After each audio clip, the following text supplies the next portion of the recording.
कि सरगना एक ही होता है, टीम उसकी होती है। जब सरगना ध्वस्त हो जाएगा तो टीम अपने आप सरकारी संपत्ति पर अपना कब्जा कर रखा है, ऐसे लोगों पर उनके घरों पर बुलडोजर चलने हैं। मोदी सरकार को आरक्षण खत्म कि मोदी सरकार 400 पार, तो आरक्षण मोदी जी का और 10 साल यूपीए का, आप क्या अंतर देखें? मोदी भारत है तो मोदी है, मोदी है तो राजस्थान से आए होंगे, नाम भी सुने होंगे कि यूपी में बाबा जी की सरकार है और वो मंदिरों पे ध्यान है और सब कुछ।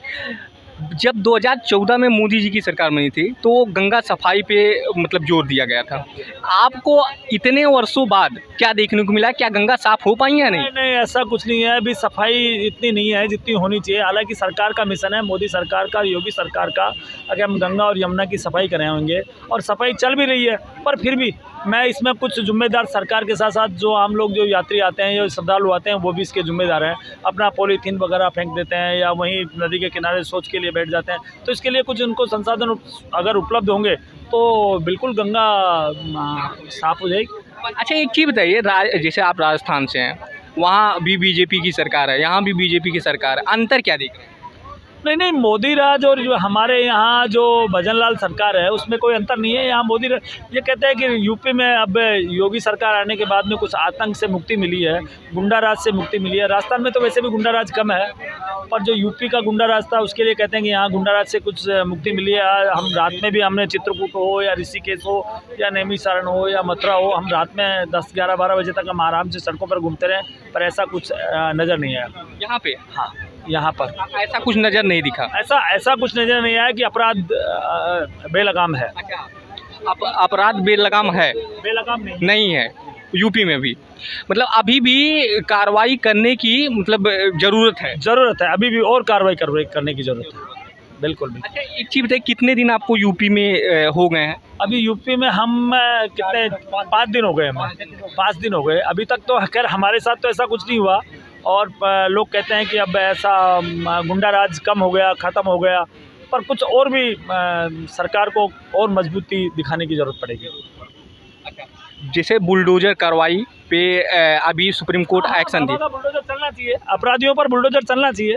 हाँ, हम राजस्थान में भी भजनलाल सरकार कुछ ऐसे अपराधी हैं जिन पर बुलडोजर चलाने की कार्रवाई कर रही है। सुप्रीम कोर्ट तो अभी फटकार लगाई है कि आप किसी एक का मतलब किया हुआ और पूरे घर को तोड़ नहीं सकते, तो आप लोग इस पे क्या? नहीं, ऐसा है। देखिए, मैं आपको बताऊँ कि सरगना एक ही होता है, टीम उसकी होती है। जब सरगना ध्वस्त हो जाएगा तो टीम अपने आप ध्वस्त हो जाएगी। तो जो मुखिया का जो है उसका जो जिसने अतिक्रमण करके सरकारी भूमि या सरकारी संपत्ति पर अपना कब्जा कर रखा है, ऐसे लोगों पर उनके घरों पर बुलडोजर चलने चाहिए। क्या भजनलाल जी का मतलब वो सीएम है, आप क्या अंतर देखें? क्या आप लोगों को व्यवस्थाएं दे पाए हैं? नहीं, भजनलाल सरकार राजस्थान में अच्छी सरकार है, जो भी कर रही है अच्छा कर रही है, आगे भी अच्छे करेगी। हमारे यहाँ विकास के नए आयाम स्थापित हो रहे हैं, रिको डेवलप हो रही है, नगर पालिकाएँ बन रही है, नगर परिषद बनाई है, नए ज़िले अभी जो डेवलप हुए हैं उनमें प्रशासनिक तौर पर एडमिनिस्ट्रेशन के अधिकारी लगाए जा रहे हैं। तो जितना छोटा ज़िले होंगे उतने ज़्यादा विकास होगा। पानी की समस्या राजस्थान की हमेशा से रही है, क्या उस पर कोई निजात?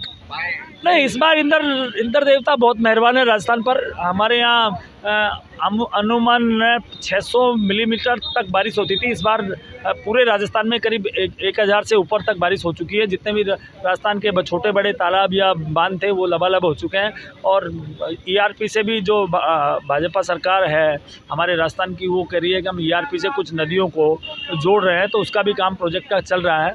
तो अगर वो ईआरपी वाला काम हो गया तो राजस्थान में पानी बहुत सुविधाएं मिलेगी। आप पत्रकार भी हैं, तो आप क्या रीज़न देख रहे हैं, क्यों इस बार मोदी जी की सीटें घटी हैं और कांग्रेस आगे आई है? नहीं, मोदी जी की सीटें घटने में राजस्थान में मोदी जी को कुछ नुकसान हुआ है। उसका मुख्य कारण वहाँ की हमारी एक पर्टिकुलर कुछ जातियों के ऊपर डिपेंड करता है। लोगों ने मोदी सरकार को आरक्षण खत्म कि मोदी सरकार 400 पार, तो आरक्षण खत्म, ये नारा राजस्थान में गूंज उठा।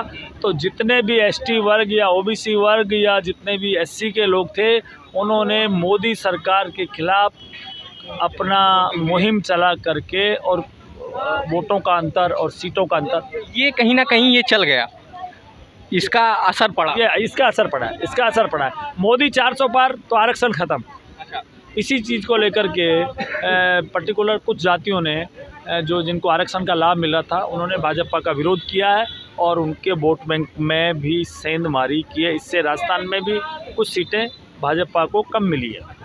10 साल मोदी जी का और 10 साल यूपीए का, आप क्या अंतर देखें? मोदी भारत है तो मोदी है तो मुमकिन है।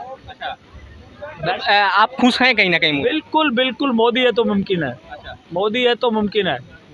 जबकि आपके राजस्थान में ही भजनलाल जी को उस हिसाब से नहीं जोड़ा जा रहा था कि ये सीएम बन जाएंगे, उठा के सीएम बना दिए ना, इस तरह से जोड़ा नहीं जाता था, स्वयं कोई नहीं जानता था। देखिए, वैसे तो मैं भारतीय जनता पार्टी में मंडल अध्यक्ष भी रहा हूँ करीब 5 साल पहले, और भारतीय जनता पार्टी की कुछ रीति और नीतियाँ होती है। इसमें छोटे से लेकर बड़े तक जो भी कार्यकर्ता है उनको कभी भी कहीं भी कुछ भी पद दिया जा सकता है। तो भजनलाल भारतीय जनता पार्टी में संगठन में पदाधिकारी थे और संगठन से जुड़े हुए थे।